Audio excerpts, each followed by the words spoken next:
There's no right or wrong way to write a song, and we've written many different ways. We usually start with the melody first, and then it always evokes some kind of feeling, whether it's a somber melody or fun, exciting one. And so I don't know, it always kind of finds its way, but there's no right or wrong way. Some people come in with lyric ideas or even a poem, sometimes. And so, I think to me, the key to be a great songwriter is to write and write. Yeah, it's a muscle for sure. Write 100 bad songs before you write one good one. And that is the truth.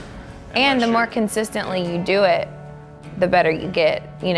I think you can always grow and improve. There's little tricks to songwriting in little ways, like anything. When you're writing, a novel or an essay, and you got the intro, you got the body, and you got the conclusion, and there's a lot of that with songwriting. your bridge is something that needs to kind of sum up and reinforce the tag of the song. So if the tag of the song's Need You Now, well then you get this bridge, and it's like, okay, now what are you trying to say there, that when a listener is here, it's like one of their last thoughts, and it's guess I'd rather hurt than feel nothing at all. And you're like, oh man, Need You Now, okay, well, that's why they're dealing with all of this, and I don't know, it's just the bridge is kind of your bring it on home moment. It's the all-encompassing one or two lines that really describe the rest of the song, the rest of the lyric. I mean, we do a lot. I mean, like Charles said, we love great melodies, and a lot of times we do start there, whether it's an idea that's born on a piano or guitar or some other instrument. I mean, we love to find, I think if you were to walk in at the beginning of a writing session for us, there'd be a lot of humming, a lot of, everyone's just kind of humming these big melodies, trying to find something that we love and gravitate towards. And then for us, a lot of times we jump in, all right, what about this story? What are you going through? What can we write about today? It's just a switch you can't turn off. I mean, you certainly book co-writing sessions, and you're always journaling. I'm always, jotting something down on an airplane. But it's that, and then it's this thing that keeps you up at night. It wakes you up in the middle of the night. It gets you up early. It's the melody you're humming in your head. You just can't shut it off. You're always trying to turn phrases that you hear.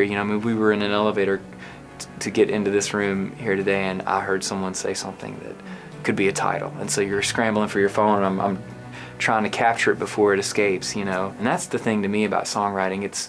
That's the craft of it, is you just can't ever put the pen down. It's constantly gnawing at you in a excruciatingly beautiful way. My process, I usually write and just try to write a great song. I try to come up with something that's very unique or clever or whatever. I just try to write something that I've heard Paul McCartney speak to it before, where it's really about how it sounds, how it comes off your tongue. I know what he means a lot about that, because a lot of times I don't really have anything in mind that I'm going to write, but it's just the way it flows, the way it feels. Something, and I may have a guitar riff, and something may just fall out, and I'll say, sometimes I start without no title or anything, and then I go, wow, that's a cool little riff, a cool hook, and then I'll just keep building around that. But then other times I've done it also where, this is something I talk to young writers about, is to try to discipline yourself to be able to do it in different ways always, Like I've also been in a restaurant where I'm trying to not eavesdrop, but you hear the next table, you hear someone say a phrase and you go, oh my gosh, that's a great song title.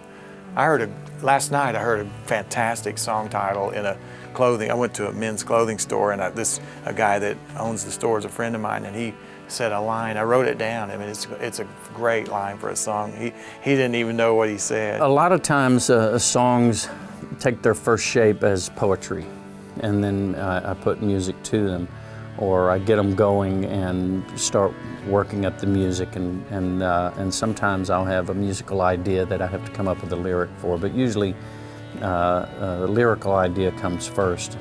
And then the music beats the lyric to the finish line, and the lyric becomes the Rubik's Cube that I have to figure out how to make it all work, say something in a unique way, and make it rhyme.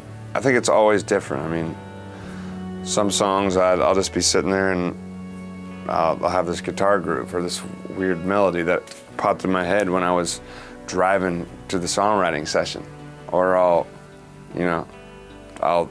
be at the grocery store the night before and heard somebody talking about how so-and-so left them, and you know, whatever. It's just, there's different ways to come, there's different forms of inspiration. My favorite is just to get in there and just start grooving on something and start feeling something. And when I wrote Mean to Me, for say, I had this guitar riff, or this guitar thing, and if I could be the reason your hair's a mess.